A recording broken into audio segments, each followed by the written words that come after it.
some guests. Les Loggins, can you introduce your guests? Yes, I'm very pleased to have with me Lawrence that's law firm specializing in family law. Lawrence.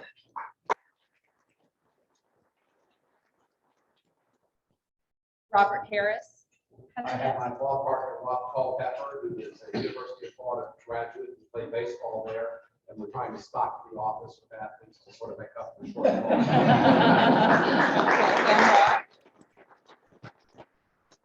And Bill Langley has a guest. Yes, I'm honored to have my daughter today, Melissa Langley Browdy.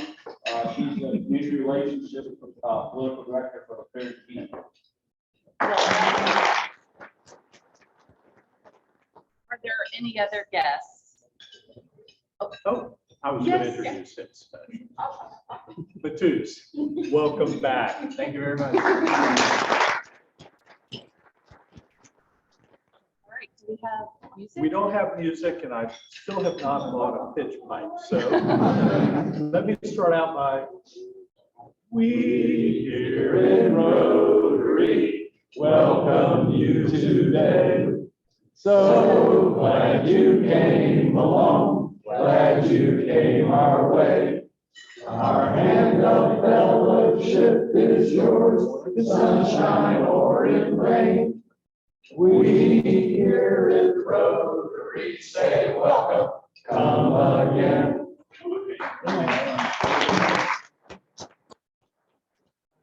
Acapella needs a little bit of work, but we'll get there, okay? I'd like to recognize Julia Kalinsky to give us our family of Rotary updates. Julia?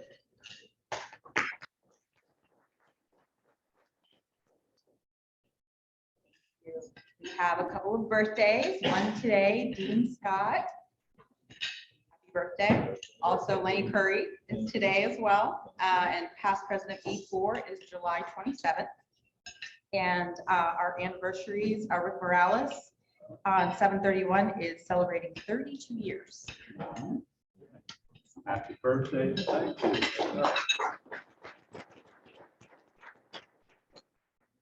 All right, want everybody to please continue to go into DAC TV and look at our calendar for all of our upcoming meetings, speakers, and social events. And just remember that you'll be able to make reservations for our luncheons and for our other district activities on DAC TV.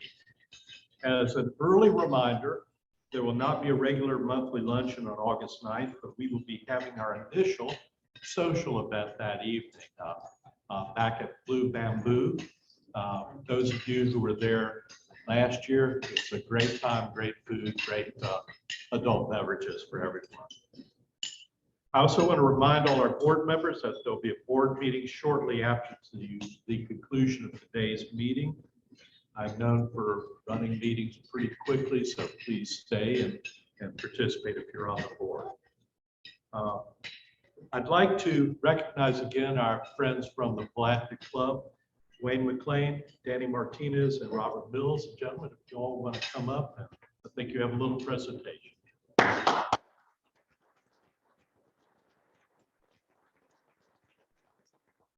Thank you. It's good to be here today. I have been designated as a mouthpiece, although these two gentlemen have a lot larger mouths than I do.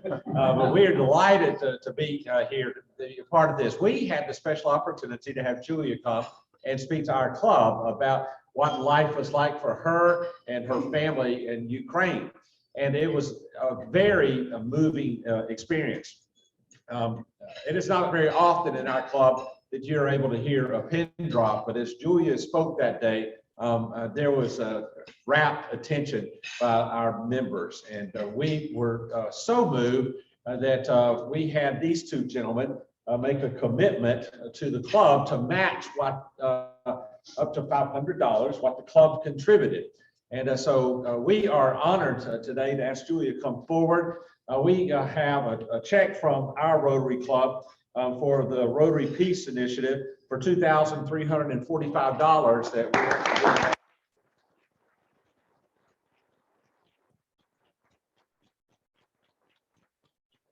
know all of you here read the Palatka Daily News. Our publisher is a member of our club, and he was so impressed with Julia's remarks that he not only wrote an editorial, but also put an article on the front page of the paper with Julia's picture. So you are certainly fortunate to have Julia. We feel very honored to have had her visit with us. I'm appreciative of these two gentlemen and the financial commitment that they made, and on behalf of our club, we made this presentation in Julia's honor. And Julia, we'd like to give you this.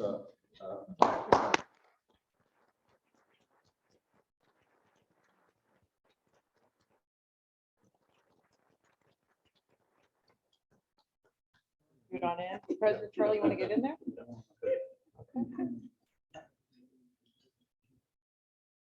Always the tall guy that throws the picture out. Well done, well done. Thank you. Thank you, gentlemen. I'm just amazed that in this day and age of newspapers and the like, that Palatka still has one. Because it's under debate whether Jacksonville still has one. Oh, but anyway. All right. What I'm going to do is just give you all a few minutes to sit and converse and enjoy your lunch. So when we have our speaker up here, you won't have to deal with a lot of clicking and clacking. So take 5.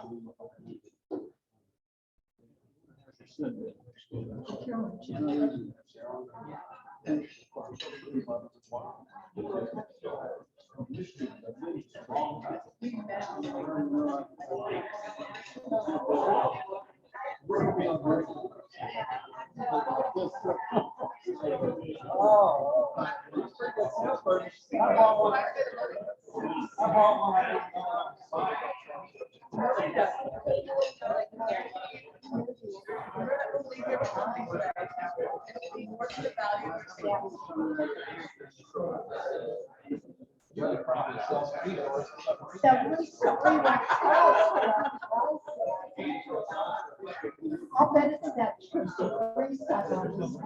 Oh, yeah.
Everything else, you're in the front of the line.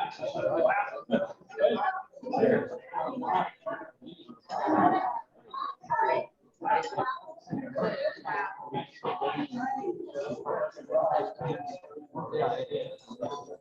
call today, for the raffle, anyone? All right, so make sure I'm gonna miss out.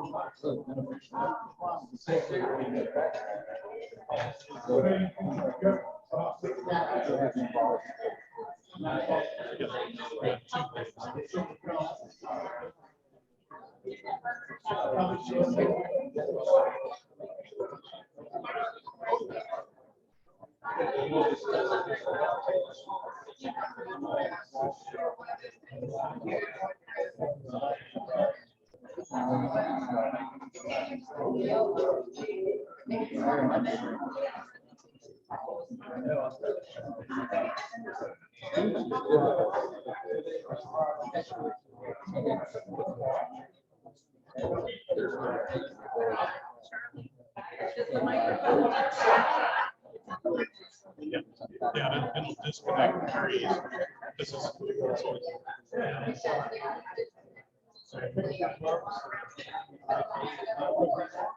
It's just cherry creek though.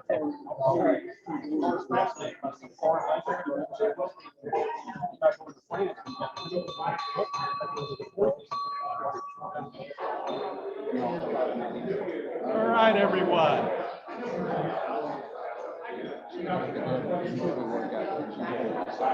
Last call for the raffle.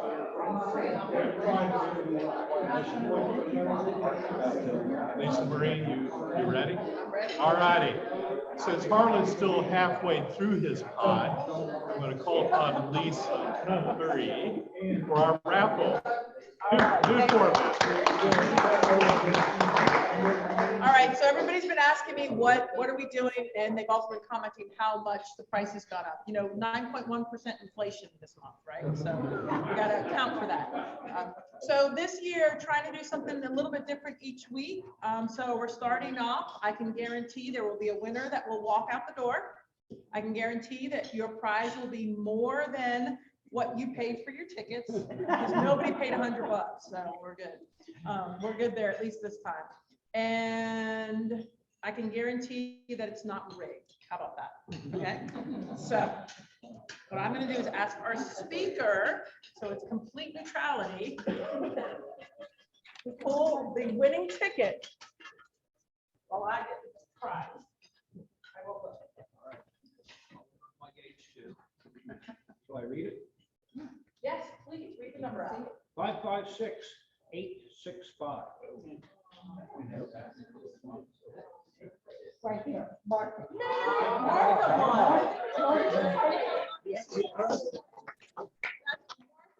A gift card for Buffalo Wild Wings and a gift card to Starbucks.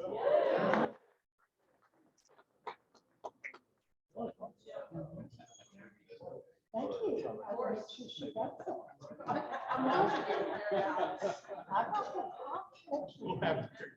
We'll have to hold that for her. All right. Now I'd like to recognize past President Harlan Bost for the Paul Harris moment.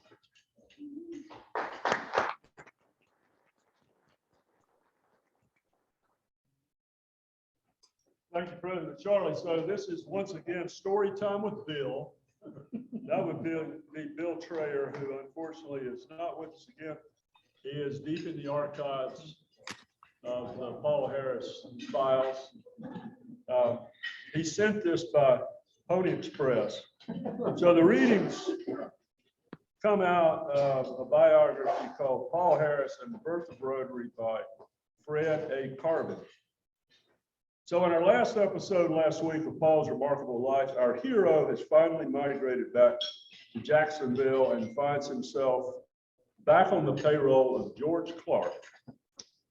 George Clark and Company had grown over the years and now had offices in both New York and Jacksonville and was doing business throughout the U.S. Paul was given freedom to visit locations at his discretion, including Cuba and the Bahamas.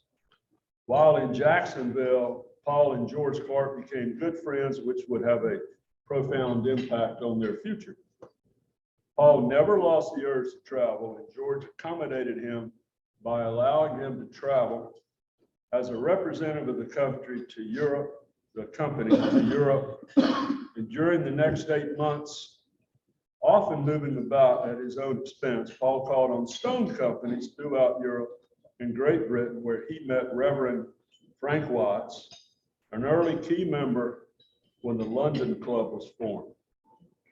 Paul was not only selling stone, he also looked for and purchased stone in Scotland, Ireland, Belgium, and Italy for the company. I knew Paul Harris and I were kindred spirits. I've traveled a little bit low budget. I've been broke and I've sold a few rocks in my life. This is not about me. When Paul returned to the U.S., George's company had continued to expand, and George had other interests that he wanted Paul to be involved in. Paul became a partner in subdividing and building projects in Florida. His background as an attorney was helpful in this endeavor. Paul worked hard for George Clark, but eventually he had the urge to travel elsewhere and talk to George about it. Not wanting to lose Paul and knowing that Paul really wanted to live in Chicago, George offered Paul the job of managing the New York office. George bought out Paul's interest in their real estate investments, and Paul moved to New York. Excuse me. Throughout the fall and winter of 1895, George tried to convince Paul to stay in New York, but Paul finally resigned from the George Clark and Company in 1896 and moved to the city that he so longed to live in, Chicago, where he was ready to take up the practice of law. So to practice law in Chicago and be admitted to the Illinois bar, he needed to read law in the office of an established Chicago lawyer for at least a year. He found a job where he could spend part of each day as a reporter and work as a clerk the rest of the day in the law office of Lewis C. Dalton. Within 6 months of his employment with Mr. Dalton, Paul began to work as an adjuster for him in the bankruptcy portion of his practice. For 2 years, Paul made his living chasing fraudulent non-payers. I've done that. One of his first independent business ventures was establishing the Harris Adjustment Company in 1897. It was a collection agency. Things went well until the Bankruptcy Act of 1898 and the ground rules changed, making it harder to make a living as a collector. Fortunately, Paul had finally met the criteria for becoming a member of the Illinois bar. He concentrated his practice in commercial and corporate law with a special talent for debt resolution. Paul had finally taken up the profession that he studied so hard for back in 1891. However, the competition was fierce and he struggled for 4 years from 1896 to 1900 just to make ends meet. But like the rest of the country, his dealing gradually escalated and finally became profitable. To be continued.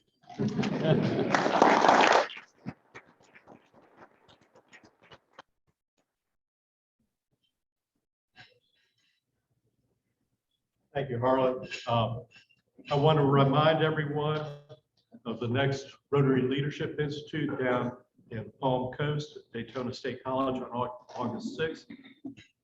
I encourage you to attend an RLI if you've not done so before, because you learn so much more about Rotary, Rotary Foundation, and how Rotary International works. So, all right. And with that, I'll recognize Crystal Braun to introduce our speaker today.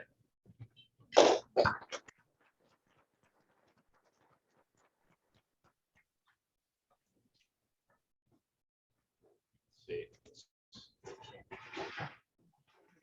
All right. You did that smooth.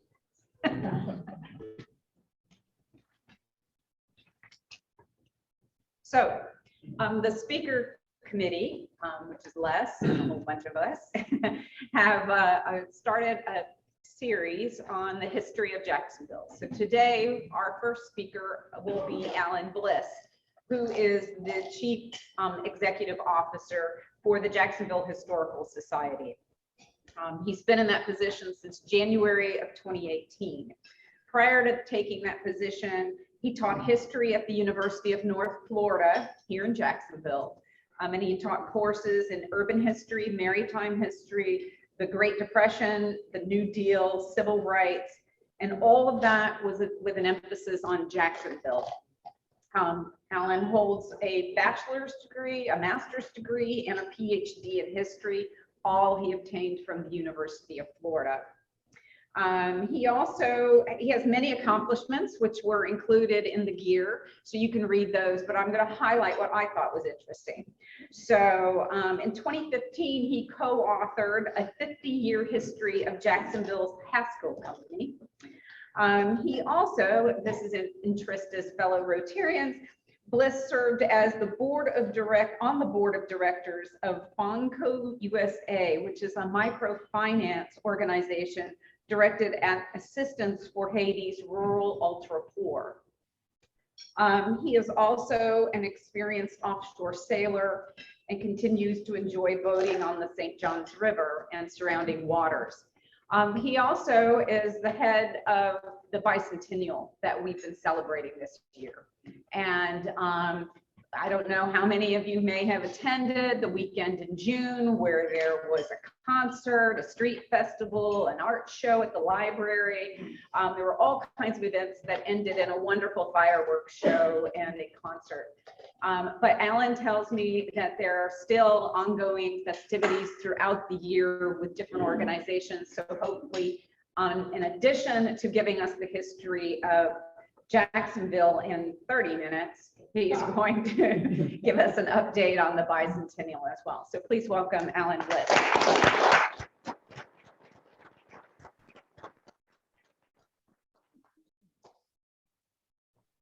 Thanks to Chair Brohan for that great introduction. Thanks, President Kofer, for the opportunity to speak. It's an honor to speak here at the Treaty Oaks Rotary Club. I visited this club once before. It's been long enough ago now that I can no longer remember with certainty exactly where it was that you met then. But I had a good experience, and it's nice to see so many friendly and familiar faces here today, including past Jacksonville Historical Society Board Chair Ed Skip Booth, also a longtime board member and a serious-minded, history-minded citizen of Jacksonville. There are a lot of history-minded citizens in this place, and it comes as no surprise. I argue that Jacksonville has more and more interesting history than any other place in Florida, and I say that with all due deference and respect to our colleagues in St. Augustine to the south. I know they are pleased to claim their foundational moment as 1565, and I make no dissent from that. On the other hand, I sometimes wonder, well, what's happened there since 1565? In the last 200 years of Jacksonville's existence as a place known by that name, plenty has happened. This has been a crowded 2 centuries in the city that for most of its existence, certainly for most of the 20th century, has been the city that other civic leaders all over Florida most wanted to emulate. Jacksonville was Florida's, and I argue in many ways still is, Florida's most important and significant city. It certainly is the largest in physical size, right? It's the largest city in the lower 48 states in terms of its landmass, its surface area. It is the largest city in Florida in population. The closest contender being Miami, which is less than half of Jacksonville's population as of the 2020 census. It has always been Florida's leading center for banking, for finance, for insurance, for shipping. It is the principal seaport city. It has been since the 19th century in Florida. And that really has made it possible for this to become an extraordinarily cosmopolitan place.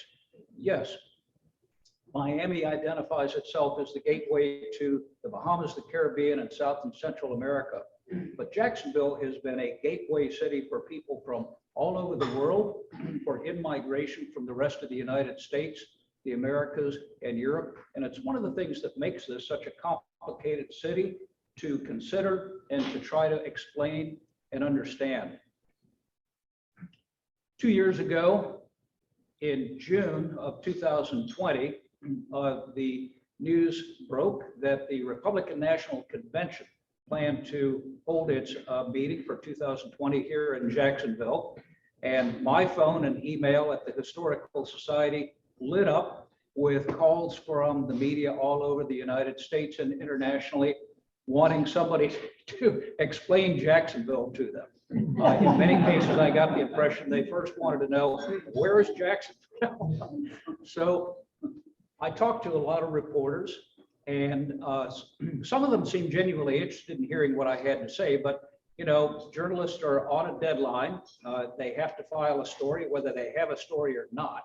And so they would oftentimes get, 15 or 20 minutes into our conversation and then say, well, boil it down for me. Just tell me about Jacksonville. Describe it in one sentence.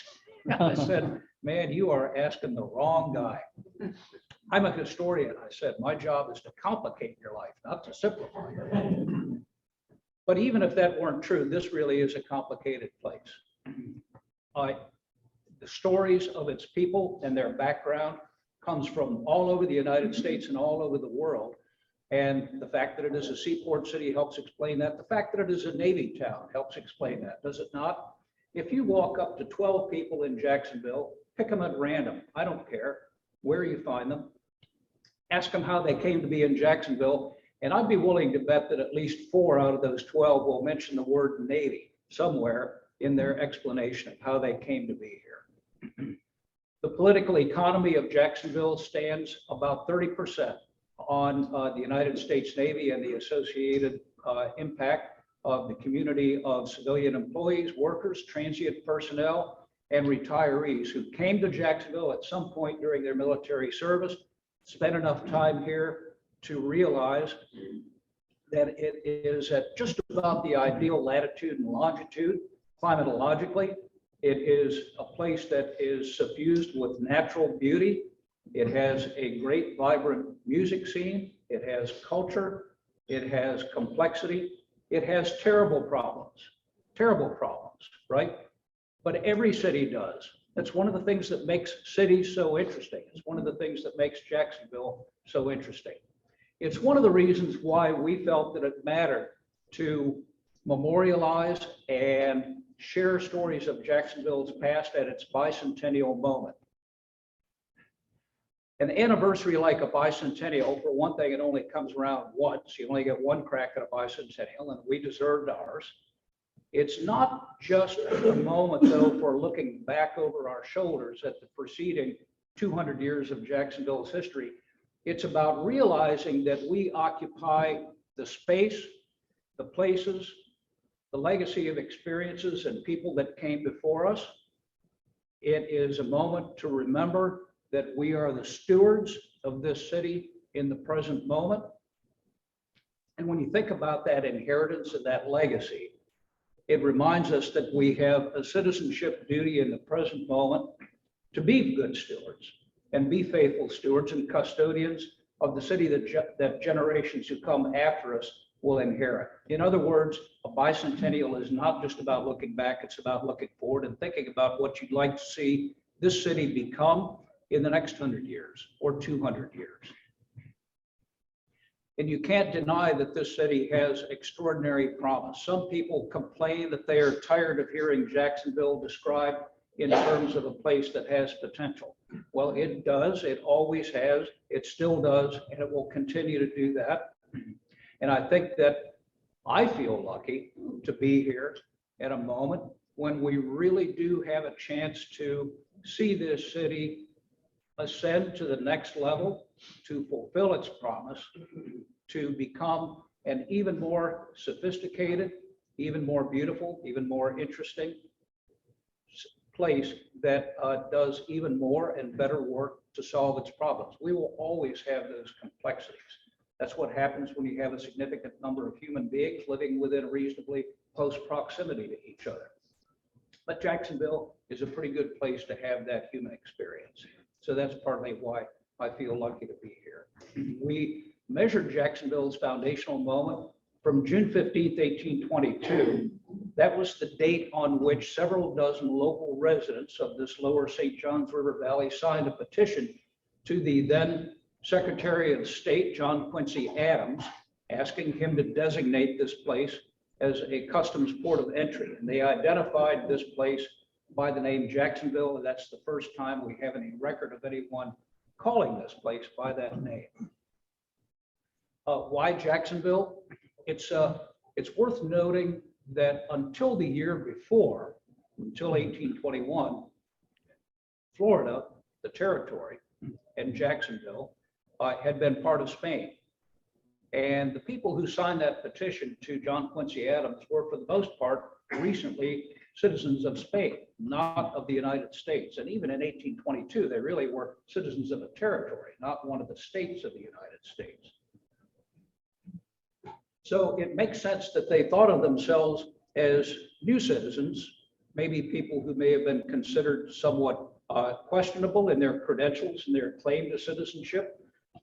It seems likely that they wanted to cloak themselves in the iconography and the identity of American patriotism.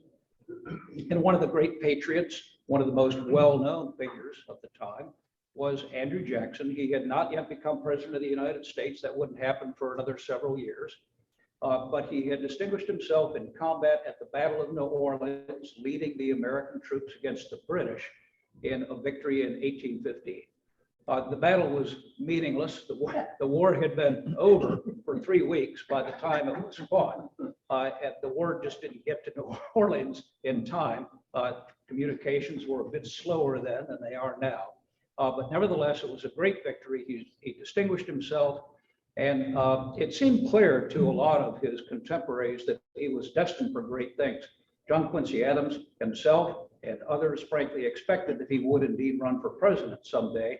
And Andrew Jackson, for those who have read his biography or know much about him, was famously impulsive, strong-willed, quick-tempered, vindictive, prone to seek out revenge or punishment against those who disagreed with him or crossed him in any way. And so it seemed like a good idea to keep him out of trouble. And so he was appointed by the then president to be the first territorial military governor of the new Florida territory, once it became part of the United States for the first time. So for all those reasons, he was known to the people in this area here that had up until then been known informally as Calford. And that's another story in its own right.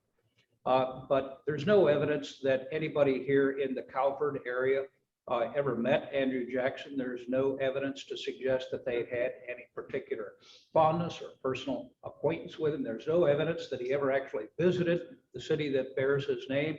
And by the way, for all of that, Secretary of State Adams did not grant the request on the part of the locals to identify this as a customs port of entry.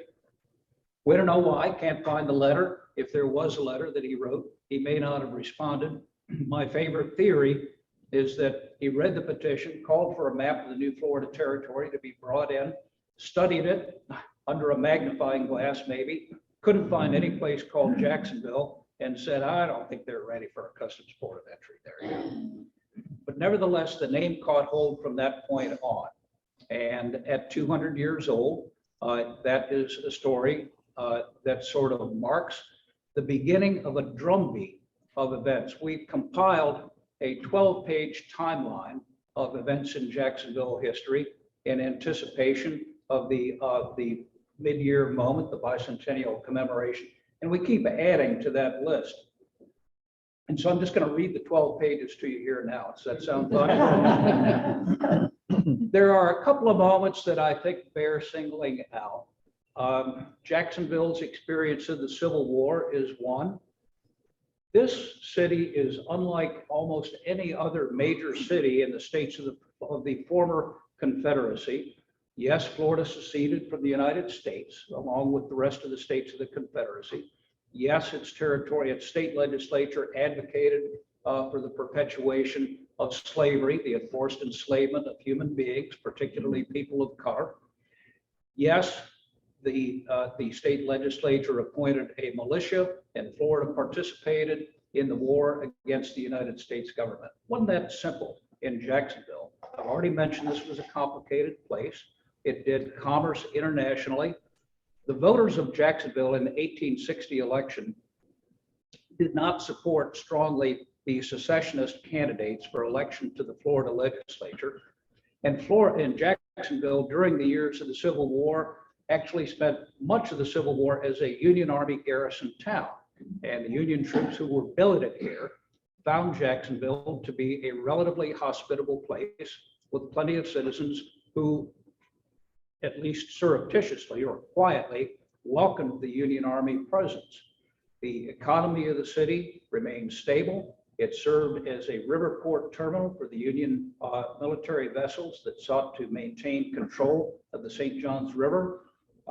The Union Army's role in the Civil War in Florida was principally a naval one, blockading its seaports. There was very little in the way of armed combat on land, the Battle of Olustee being probably the only notable exception to that, fought about 40 miles west of here near Lake City.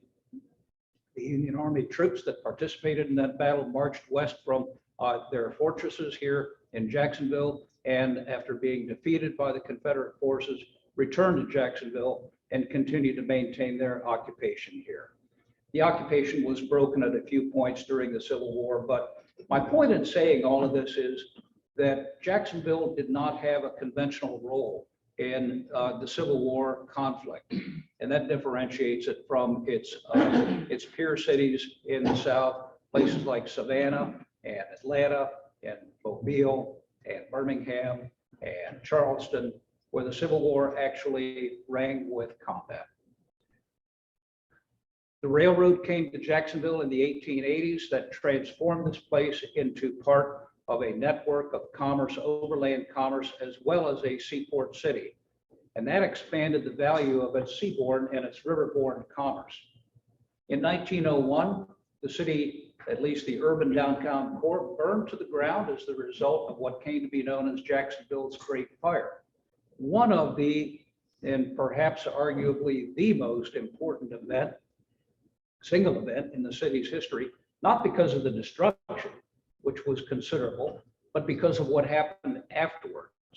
It animated, it set the stage for a complete redevelopment, rebuilding, rejuvenation of the urban core of Jacksonville at a moment when it attracted pioneering architects, developers, and engineers from all over the United States, but particularly from the cities of the North. And I'm thinking of people like Henry Clutho, who came to Jacksonville from New York City shortly after the fire. He was an architect of the then pioneering, innovative so-called Prairie School of Architecture, and probably the greatest example of his talents is what's now Jacksonville City Hall, the St. James Building, designed by him and evoking that style of architecture. But there are examples of the Clutho influence in his work and others like him all over Jacksonville. These pioneering architects got here at a moment when they had a blank canvas to work with, and construction technologies were changing. Steel reinforced concrete, steel girders and high-rise buildings were becoming increasingly common and achievable. And they also arrived at a moment when electricity was becoming increasingly influential in operating infrastructure like streetcars and elevators in high-rise buildings. The design influence of that first decade or decade and a half really accounts for a lot of what we see when we visit downtown Jacksonville today. That urban core is an inheritance of the period just after the Great Fire. Those 2 decades were pivotal in shaping what we now treat as the central core of Jacksonville. There's something else distinctive about it, and that's what's missing. And what's missing is any serious consideration of automobiles. In the planning, organization, development, construction of downtown, the architects, the developers, the property owners, there were no city planners at the time, but they didn't think very seriously about the likelihood that most of us would wind up getting around driving our own personal automobiles and that we would need some place to park them when we got to our destination. So you don't find much of a legacy of off-street parking or garages in the vestiges of that first 2 decades after the fire. Nevertheless, Jacksonville became an automobile town, a car town, by the 1920s, and that led to incredible congestion. Jacksonville grew like wildfire in the years of the Great War, thanks to the in-migration of shipyard workers. Everybody wanted a car, everybody wanted someplace to live. That inspired the construction of new roads, new subdivisions that were far from the urban core, places like San Jose and Benicia. And those neighborhoods were populated by people who wanted cars, owned cars, needed a place to park them and roads to get to them. In 1929, Jacksonville adopted the first comprehensive municipal plan anywhere in Florida. The planner, a guy named George Simons, went on, after that, his first project, went on to create municipal plans for over 70 other cities around the American Southeast. He's kind of unheralded in planning history, but he was tremendously influential, and he was influenced by his experience of Jacksonville. He tended to see every city as resembling Jacksonville in a way. He said, this place doesn't get it about cars. They need to build more streets and highways and bridges and parking garages. And you see that running through his work in other cities.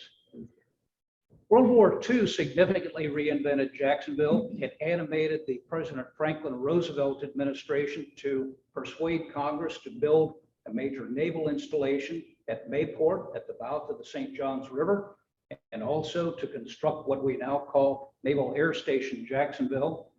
And I've already mentioned the significance of the Navy in Jacksonville's existence. Without those 2 significant naval installations, we would not be the city that we are, and it would be difficult to explain Jacksonville faithfully to what it is in the 21st century. And since then, Kings Bay Submarine Base has been added to the economy of the region. And so that helps account for why we stand on all the activity associated with the Navy. And the seaport has grown as a result of not just the introduction of rail, but the development of the interstate highway system that began in this region with local expressways and then took off with the federal program authorized in June of 1956 by then President Dwight Eisenhower. Jacksport, the container shipping terminal that you can see from the Danes Point Bridge, if you're very careful, leave enough room between you and the car in front of you as you're crossing the bridge, but glance over the side and you will see one of the most important shipping container ports anywhere on the East Coast of the United States, one of the most important in the United States, period.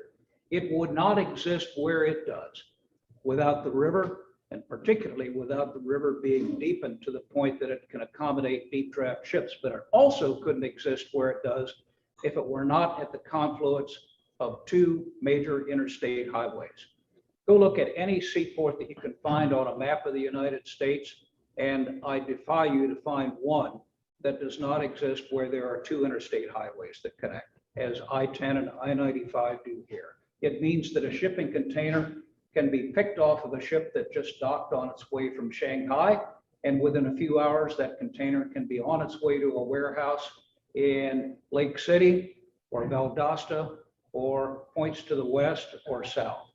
It really positions Jacksonville at a critical point. Consolidation of local and city government, county government and the city government, came in 1967 with a vote and implemented in 1968. We commemorated the 50th anniversary of that consolidation in 2018. It has, yes, not lived up to all of its promise in every way that it was represented to, but on the other hand, it makes Jacksonville a distinct place that has incredible scope and scale and size. but that still somehow manages to evoke a relatively small town feel. You can't really go very far in Jacksonville without meeting somebody that you know, have made acquaintance with, or who knows somebody connected with you, your business, your enterprise, your family, your education. Go Gators, by the way, to my fellow Gator alum seated at the back table, Counselor. This is a big, small town. And that's one of the things that makes it, I think, appealing and attractive. I speak to a lot of people who have moved here from elsewhere. And one of the common things that emerges from their description of getting here and settling in here for the first time is surprise. They weren't expecting it to be what it is, and people tend to come with assumptions about Jacksonville that prove unfounded once you become familiar with it and appreciate its dimensions and its complexity, and frankly, its beauty. It has grittiness for sure. I've already mentioned its problems, but man, what a stunning place to experience if you haven't before. Just a trip through town on the interstate across the Fuller Warren Bridge for tourists who are transiting through Jacksonville. It's kind of a shame that the trip through Jacksonville includes a glimpse of the downtown riverfront and all the bridges laid out before you. But you risk your life if you look at it for too long. So blink and you miss it. But it is an astonishing way to experience Florida for the first time. I came to Jacksonville for the first time in 1986 in what I think is the best possible way. That's by boat. I was bringing a boat up the east coast of Florida, needed to do a crew change, and decided to make Jacksonville my stop for that. And it really stuck with me. And I remember thinking to myself all those decades ago, wouldn't it be cool if I could ever wind up here again? And so another reason why I feel lucky to have done that. Well, I should leave a few minutes, I guess, for questions, right? So if there are any questions, comments, corrections to the historical record from any historians out there who think they busted me in saying something wrong, one of our points of pride at the Jacksonville Historical Society, one of the reasons why we exist is to get it right. We serve as a resource for the authentic evidence of Jacksonville's past and for evidence-based interpretations of that past. And sometimes that takes a lot of work, making sure you get it right.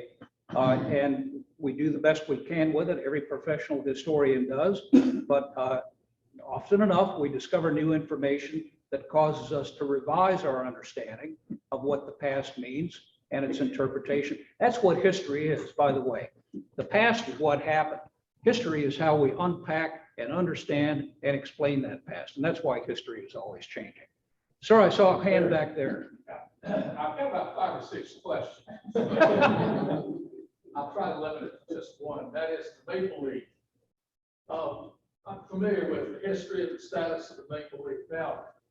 Is there a possibility that there will ever be an effort to raise the Maple Leaf, or at least to go back down on it again and try to see what else is down there? That the question has to do with the Civil War steamship that was operated by the Union forces, the Maple Leaf that was exploded and sunk by a Confederate mine at the time called a torpedo, and the wreck lies on the bottom of the river down just off of Mandarin, between Mandarin and Orange Park. And the question really is probably better addressed to Dr. Keith Holland, the Jacksonville dentist, who along with his diving colleagues really did the most of anybody to locate, unearth, and recover artifacts from the wreck. I would defer to Dr. Holland on that, but having met him, spoken with him about the wreck, visited the site by boat with him, my understanding is that no, there are no plans to do any more significant recovery from the wreck. I believe there are still human remains associated with the wreck, people who died in the explosion. And for that reason, I think there is some sensitivity about continuing to disturb it and disturb the resting place of those people. I think the answer is unlikely, and I'm not sure that there is a lot more that we could learn that we do not already pretty well understand about the wreck, the incident, and the lives of the people connected with it. But my hat's off to Dr. Holland and his colleagues for the terrific work they did. It's a really significant relic of the Civil War. Yes, sir.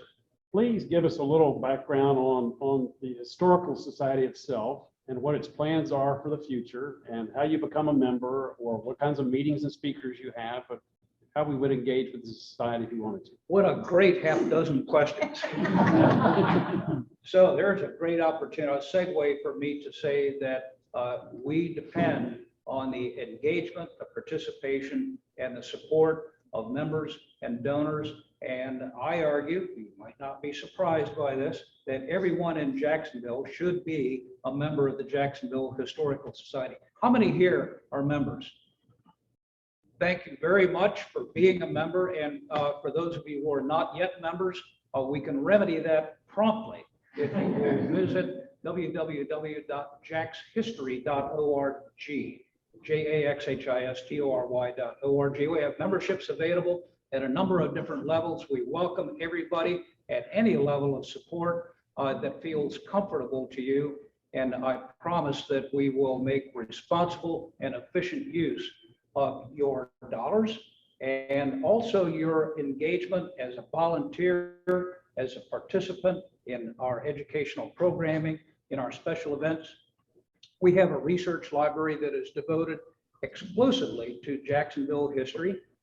We have an archive that is bursting at the seams.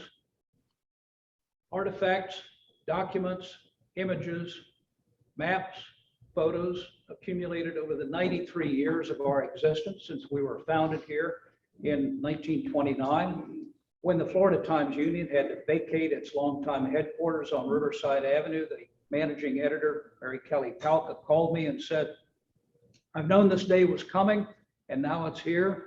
We have to move, and we cannot take our story archive or our photo collection. Can you help?" And I thought to myself, no, I don't have no place for any of that stuff. But instead I said, sure. And I was determined that archive of over 100,000 photos of Jacksonville, historic photos of this city, would, number one, not go to the dumpster, and would, number two, not leave Jacksonville. And so we have made it our business to take that in, to steward it, to protect it, preserve it. And we're in the process of renovating a three-story brick warehouse, a 100-year-old building next to our offices on Palmetto Street, the Florida Casket Company building. When that renovation is complete, we will activate it as museum and exhibition space on the first floor, state-of-the-art archives and preservation space on the second floor, and a performance and event venue devoted to Jacksonville's music history on the third floor. That's a roughly $3 million project. I have so far raised a little over $700,000. I just left a meeting with the city of Jacksonville before I came here, discussing our permits and approvals from the Downtown Development Review Board. And as soon as we get those permits, we will break ground on that project. We were ready to break ground back in February. We've been doing what feels like an elaborate slow waltz with the city permitting process ever since. It's caused me, an advocate for historic preservation, to experience newfound feelings of sympathy for developers of historic buildings. But anything worth doing is worth doing carefully and right and thoroughly. And so I respect that process. And we are determined to come up with a product at the end of it that everybody can experience and feel some pride in. Jacksonville does not do nearly as much with its own history as our peer cities around Florida do. Why is that?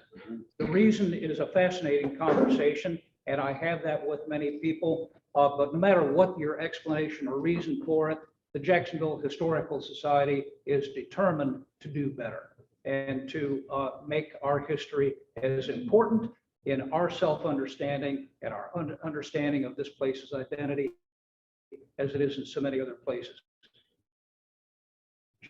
Jacksonville, and I argue, more fascinating than any other place in Florida. Yes, ma'am. Nope, we're done. It's about time. Alan, thank you very much.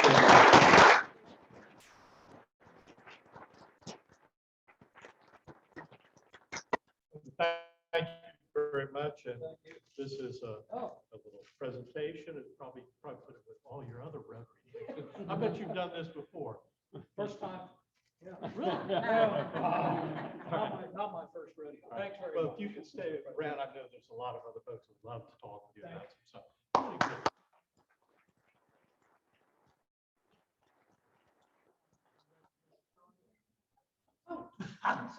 I'll let you.